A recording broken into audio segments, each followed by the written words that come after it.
Good evening, barflies and lounge lizards, and welcome to Late Night Video. And tonight we'll be discussing Forbidden World from 1982. Co-edited and directed by Alan Halsman, Forbidden World is a sleazy sci-fi film and a great example of Alienploitation, with just a touch of Star Wars.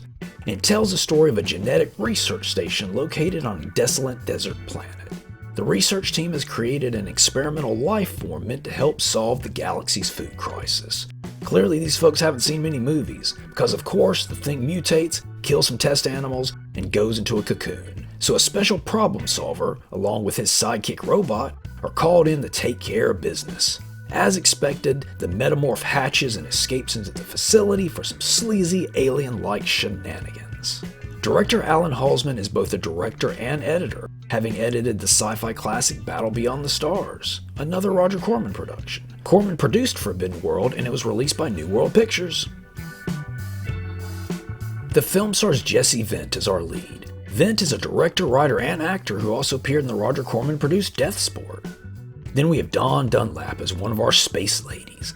Dunlap also appeared in Barbarian Queen, which was her final role before leaving the industry. A real shame her career was so short. Next up we have June Chadwick as one of the researchers. Chadwick is a British actress who may be best known for her role on V, the series. Then we have Fox Harris as another scientist. Harris did quite a bit of neat stuff, including Hollywood Chainsaw Hookers and Repo Man. And finally I want to mention Don Oliveira as the robot Sam. Now I'm not going to outright say that Disney borrowed the design of Sam for the Death Troopers, but if the alien teeth melt mustache fits.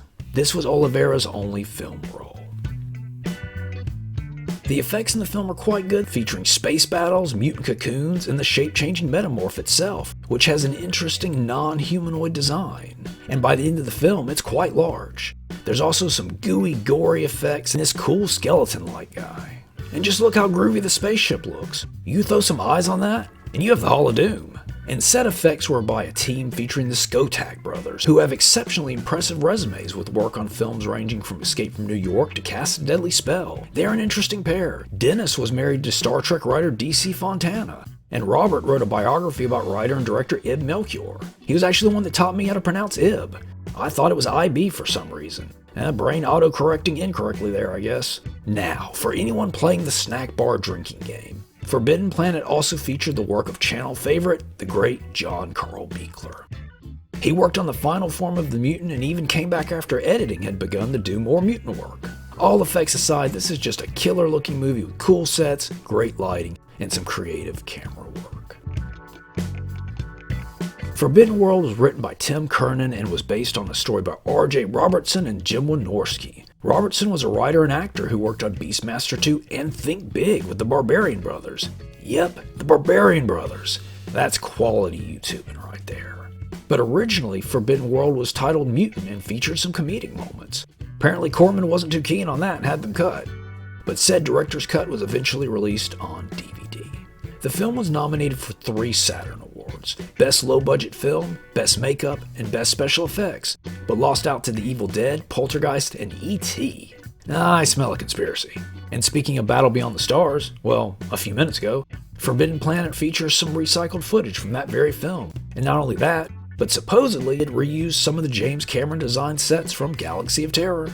When the group ventures outside the station, we get a clear shot of the legendary Vasquez Rocks in California, which is easily one of the most iconic filming locations in sci-fi history, having appeared in the original Star Trek, Hell Comes to Frogtown, Planet of Dinosaurs, and this very channel like 50 times lately. Forbidden World would go on to receive a remake in 1991 titled Dead Space, but apparently this one featured far less sleaze and gore, so This one has a great synthy soundtrack. Check this out.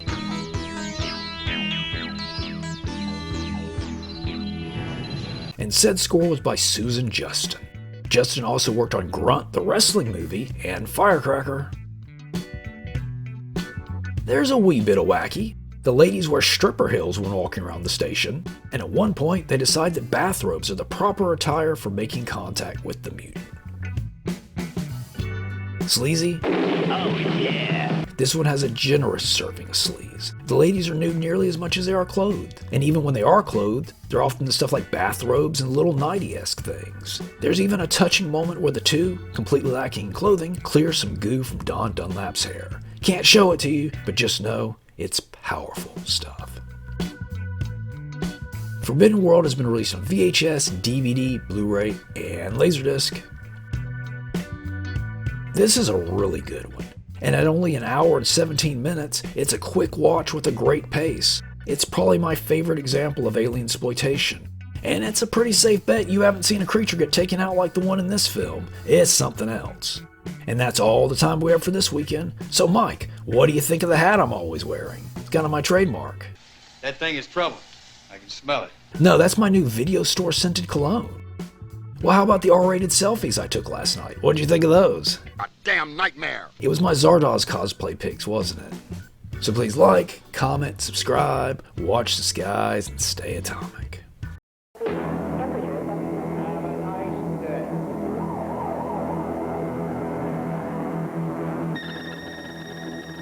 new Rado Diastar Anaton from Switzerland, protected by scratch-proof metal and sapphire crystal almost as hard as diamond.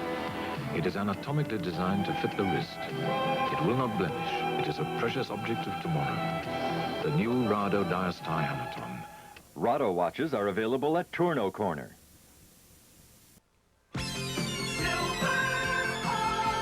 Silverhawks are here, boys. We must welcome them.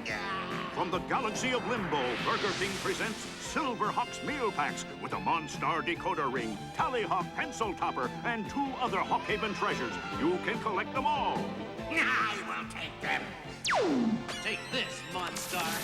The amazing Silverhawks meal packs now at Burger King. This is gonna be good.